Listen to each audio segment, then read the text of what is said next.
Hello everyone.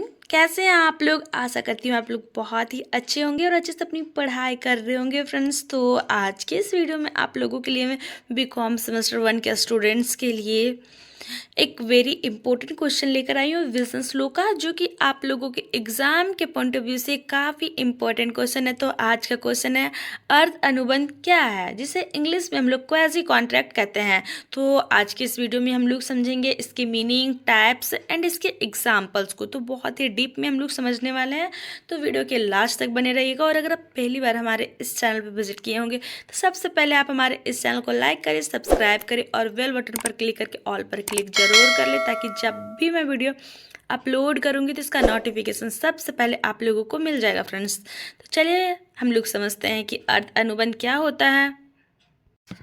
तो कानून में अर्ध अनुबंध क्या है। तो कानून में अर्ध अनुबंध को जानने से पहले हम लोग अनुबंध के मीनिंग को थोड़ा सा जान लेते हैं कि अनुबंध क्या होता है। अनुबंध का मतलब यह होता है फ्रेंड्स, जब दो या दो से अधिक पक्षों के बीच में, यानी कि दो या दो से अधिक लोगों के बीच में जब किसी बात की सहमति होती है और जो कार्य किए जाते हैं दोनों के बीच में एग्री होकर, उसे कॉन्ट्रैक्ट कहा जाता है।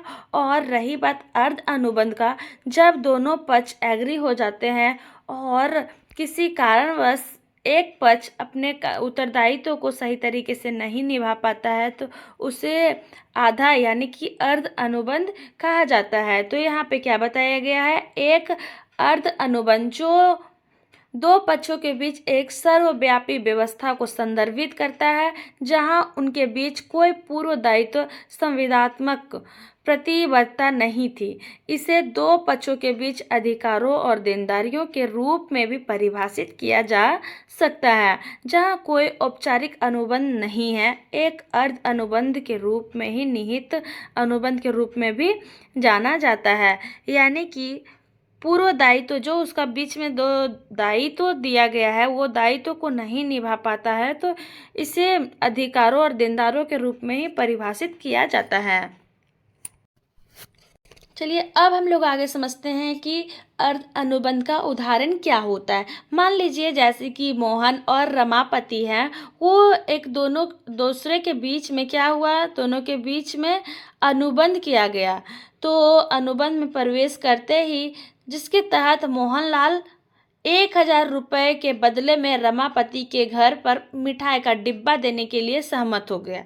यानी कि दोनों के बीच में कॉन्ट्रैक्ट हुआ कि 1,000 रुपये के बदले में आप मिठाई मेरे घर पहुंचाएंगे।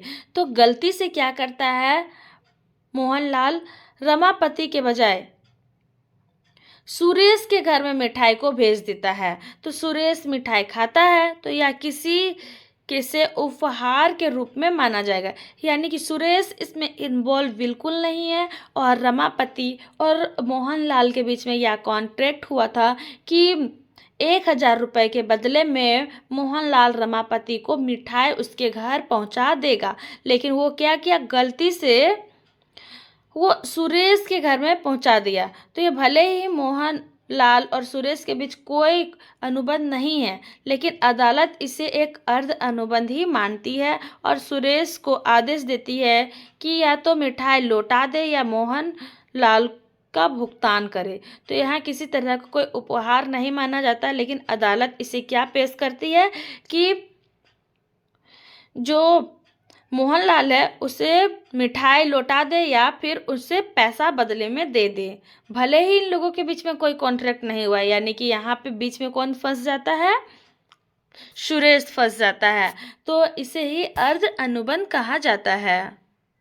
चलिए अब हम लोग समझते हैं कि अर्ध अनुबंध के कितने टाइप होते हैं। तो पहला आता है अक्षम व्यक्तियों को आवश्यक वस्तुओं की आपूर्ति, यानी कि अक्षम व्यक्तियों को आवश्यक वस्तुओं की आपूर्ति कराना, यानी कि जो आवश्यक वस्तुओं के बारे में जो व्यक्तियों के बीच में जो कॉन्ट्रैक्ट किया जाता है उसका सप्लाई करने के लिए अर्ध अनुबंध होता है। और किसी तरह कोई मुकर जाता है अपने कार्य को, जैसे अभी हम लोग मोहनलाल के बारे में पढ़े, सुरेश के बारे में पढ़े एग्जाम्पल में, तो सप्लाई करने के बजाय किसी तरह से वो नहीं कर पाता है, एक मोहित चरित्र के माध्यम से भुगतान तीसरा आता है अनावश्यक गैर कृतियों का भुगतान करने में बाध्यता, या फिर नेक्स्ट आता है माल की खोज कर्ता की जिम्मेदारी। नेक्स्ट आता है गलती या जबरदस्ती के माध्यम से डिलीवरी का भुगतान करना, यानी कि जैसे अभी